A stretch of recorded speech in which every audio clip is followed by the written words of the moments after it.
আওয়ামী লীগ কোন দল নয়। আওয়ামী লীগ একটি খুনি মাফিয়া এবং একটি গণহত্যাকারী গোষ্ঠী।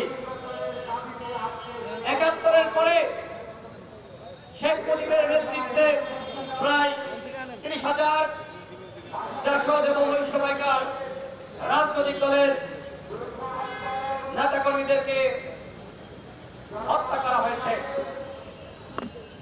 ঠিক আমরা ২৪-এ দেখলাম ওই শেখ মুজিবের কন্যা ডাইনি শেখ হাসিনা, তার নেতৃত্বে ২০০০ ছাত্র জনতাকে গুলি করে হত্যা করা হয়েছে এবং ৩০,০০০ আহত যোদ্ধা।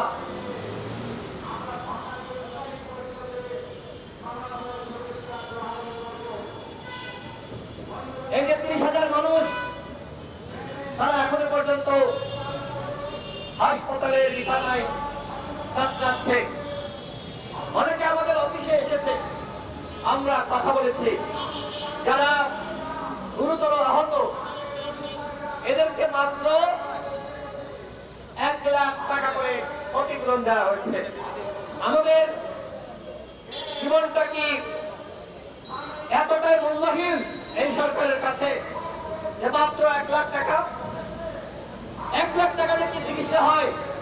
কারোর হাত ভেঙে গেছে, কারোর পা ভেঙে গেছে, কারোর চোখ নষ্ট হয়ে গেছে, একটা চোখের মূল্য কি ১ লাখ টাকা? আমরা সরকারকে বলেছিলাম এদের পুনর্বাসনের ব্যবস্থা করতে হবে, চাকরি দিতে হবে,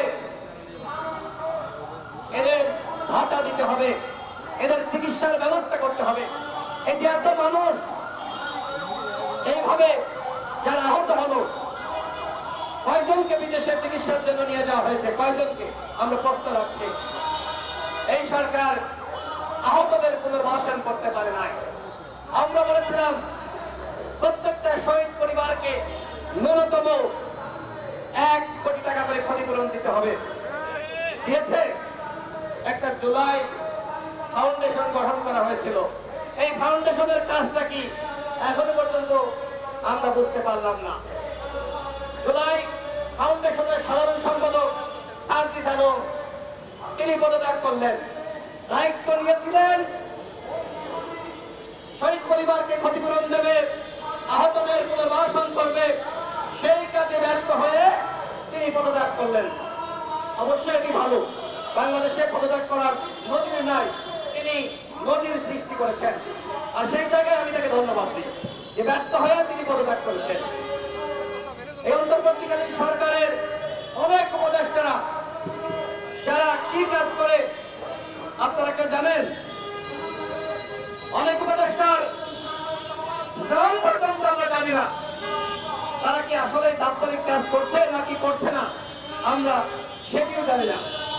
আমাদের একজন আছে স্বরাষ্ট্র উপদেষ্টা, এতদিন দায়িত্ব পালন করছে, সাখাওয়াত সাহেবের পরে এখনো পর্যন্ত বাংলাদেশের আইন শৃঙ্খলা পরিস্থিতি তারা ঠিক করতে পারে নাই। চোরগুলো যখন ভারতে পালিয়ে গেছে, আমেরিকা, ইউরোপে, কানাডায় পালিয়ে গেছে, তখন তারা অপারেশন ডেভিল হান্টের ঘোষণা করেছে। ডেভিল কি একটা ধরা পড়েছে? ওই যে ডেভিল সাবের, ডেভিল মান্নান, ওদেরকে তো ২ জন উপদেষ্টা মিলে জামিন করিয়েছে। একজনের নাম আদিলুর রহমান শিবর, আর একজন আমাদের প্রিয় আপা রেজওয়ানা আপা। এই ২ জন মিলে জামিন করিয়েছে। এখন শোনা যাচ্ছে এই সাবের নাকি সভাপতি হবে নতুন আওয়ামী লীগের। কি নিবেছেন আওয়ামী লীগে? আরে আওয়ামী লীগ যারা করেছে ভালো মানুষ কয়জন ছিল? ওদের আবার কিসের কি নিবেশ? আমরা তারপরে বলছি যারা সাধারণ ছিল, নিরীহ ছিল, যারা সরাসরি ছাত্র জনতার বুকে গুলি চালায়নি, তাদের উপর আমরা জুলুম করব না, তাদের সাথে আমরা অন্যায় করব না। আমরা তাদেরকে ছাড় দিব, তাদেরকে মাফ করব, কিন্তু কখন? গণহত্যার বিচার শেষ হওয়ার পরে। গণহত্যার বিচার শেষ হওয়ার আগে যতই ক্লিন ইমেজ হোক আর যে ইমেজ হোক, বাংলার মাটিতে আওয়ামী লীগের নামে কেউ রাজনীতি করতে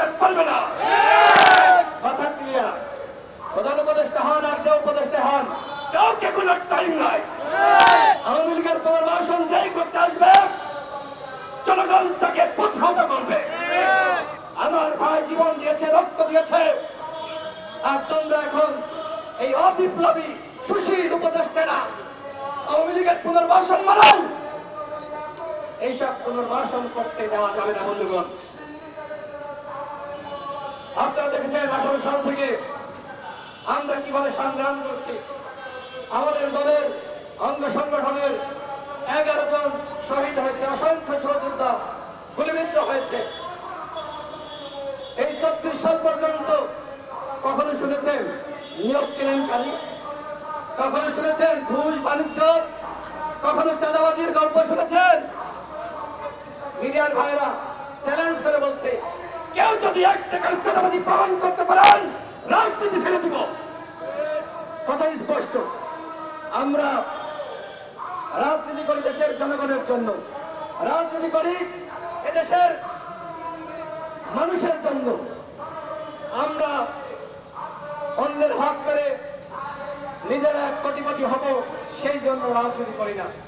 অথচ এই যে জুলাই বিপ্লবে যারা সামনে থেকে বক্তব্য দিয়েছিল আমাদের ওই ছাত্র বন্ধুরা, আমি সারা বাংলাদেশের সকল সাধারণ ছাত্রদেরকে বলছি না, সমন্বয়ক নামধারী কিছু যাদের নাম পত্রপত্রিকায় উঠে আসতেছে ওয়াসা কেলেঙ্কারি, নাকি আওয়ামী লীগকে নিষিদ্ধ করতে চাও নাকি পুনর্বাসিত করতে চাও? আমি দিনে বিশ্বাস করি বাংলার মাটিতে কোন দলের সাহস নাই এই মুহূর্তে বলা যে আওয়ামী লীগ আগামী নির্বাচনে অংশ নিতে পারবে। কোন দল বলতে পারবে না যে আওয়ামী লীগকে নিষিদ্ধ করা যাবে না, বলতে পারবে? কিন্তু এই সরকারের উপদেষ্টারা সেই উদ্যোগ নিচ্ছে না। আগামীকাল ডাকুক আমাদেরকে, প্রত্যেকটা দল বলবে আমরা আওয়ামী লীগকে নিষিদ্ধ চাই।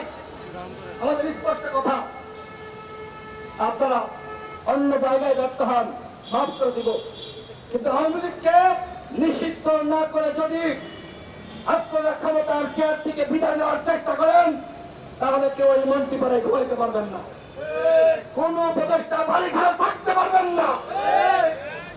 আমরা বিপ্লব করেছি, কথাবার্তা একটু বিপ্লবী হবে, মাইন্ড করবেন না। আগে আওয়ামী লীগকে নিষিদ্ধ করুন, এরপরে প্রয়োজনে আপনাদের গলায় আমরা ফুলের মালা দিব। কিন্তু যে কথাবার্তা আমরা শুনতেছি আওয়ামী লীগকে আপনারা নিষিদ্ধ করবেন না, কিন্তু আমরা বাধ্য করব, প্রয়োজনে ওই যমুনা ঘেরাও করা হবে, আওয়ামী লীগকে নিষিদ্ধ করতে বাধ্য করা হবে। গণ অধিকার পরিষদ আওয়ামী লীগের বিরুদ্ধে লড়াই করে জন্ম নেওয়া দল, সুতরাং নতুন করে যদি এই অন্তর্বর্তীকালীন সরকারের বিরুদ্ধে লড়াই করতে হয়, গণহত্যার বিচার, রাষ্ট্র সংস্কার এবং নির্বাচনের রোডম্যাপের দাবিতে আমরা সেই লড়াই করতে প্রস্তুত রয়েছি। বন্ধুগণ, এই যে অভ্যুত্থানের পরেও এইভাবে প্রতিবাদ করতে হবে এটি আসলে কখনো মাথায় ছিল না। ভেবেছিলাম ডক্টর মোহাম্মদ ইউনূস এবং তার উপদেষ্টা পরিষদ জনগণের পালস বুঝে কাজ করবে, কিন্তু কতটুকু আসলে পালস বুঝে কাজ করছে আপনারা সকলেই দেখেছেন।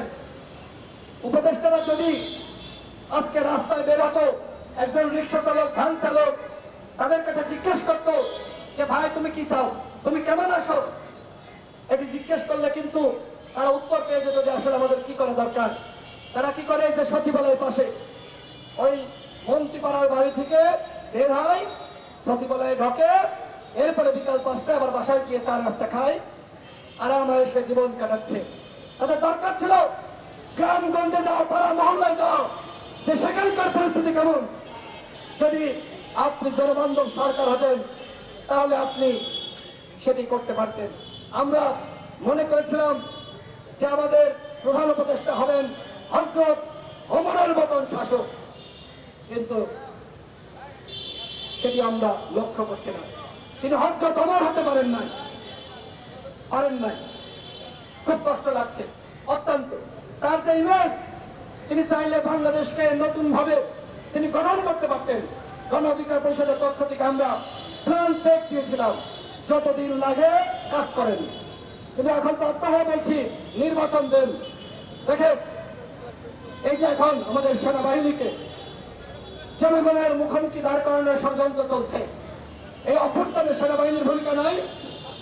সেনাবাহিনী যদি ভূমিকা না রাখত কোন অভ্যুত্থান বাংলাদেশে হতো না। যখন সেনাবাহিনীর বন্দুকের নল ওই আওয়ামী লীগের দিকে ফ্যাসিস্ট পুলিশের দিকে তাক করেছে, তখনই হাসিনা পালিয়ে যেতে বাধ্য হয়েছে। সুতরাং সেনাবাহিনীকে জনগণের মুখোমুখি দাঁড় করানো, সেনাবাহিনীকে বিতর্কিত করা, এই চেষ্টা যারা করছে তারা মূলত আরেকটি ১/১১ ফিরিয়ে আনতে চায়। তারা সেনাবাহিনীকে উস্কানি দিয়ে তারা আরেকটি ভক্তদিন ময়নদিন তৈরি করতে চায়। দেশের জনগণকে বলবো, এই ফাঁদে আপনারা পা দিবেন না। ১/১১ আসলে সব থেকে বেশি ক্ষতিগ্রস্ত হবে এদেশের রাজনৈতিক দল এবং এদেশের জনগণ। সুতরাং কোনোভাবে আর একটি ১/১১ বাংলাদেশে আনা যাবে না। এখন বর্তমান যে পরিস্থিতি দেখেন, আইন শৃঙ্খলা পরিস্থিতি উন্নত হয় নাই, বিভিন্ন জায়গায় বিশৃঙ্খলা, রাজনৈতিক হানাহানি, রাজনৈতিক মতবিরোধ। যদি এই ধরনের পরিস্থিতি চলতেই থাকে তাহলে বাধ্য হয়ে সেনাবাহিনী ক্ষমতা টেক ওভার করবে, কারণ দেশ তো চালানো লাগবে। সুতরাং আমি রাজনৈতিক দলগুলোকে বলবো, হানাহানি, কাটাকাটি, অনৈক্য এগুলো আপনারা বন্ধ করেন। আজকে এনসিপি নেতারা কখনো জামাতের বিরুদ্ধে, কখনো বিএনপির বিরুদ্ধে, কখনো গণ অধিকার পরিষদের বিরুদ্ধে বক্তব্য দিচ্ছে, এগুলো অনুচিত। এখন সবাই জাতীয় ঐক্যের, যেটি আমাদের হাবিবুর রহমান সাহেব বলেছেন যে এখন একমাত্র কাজ হলো জাতীয় ঐক্য সৃষ্টি করা, সংহতি প্রতিষ্ঠা করা। কিন্তু আমরা লক্ষ্য করছি সেদিকে সরকারের উদ্যোগ নাই। আমাদের একটি সংবিধান ছিল, সেই সংবিধানে প্রায় আপনার 80% ভালো কথাবার্তা ছিল, সেটা কি বাস্তবায়ন হয়েছে? সুতরাং এখন যতই দলিল তৈরি করেন, প্রস্তাবনা তৈরি করেন, এগুলোতে কাজ হবে না যদি আমাদের ভিতরে বিভেদ থাকে, বিচ্ছেদ থাকে।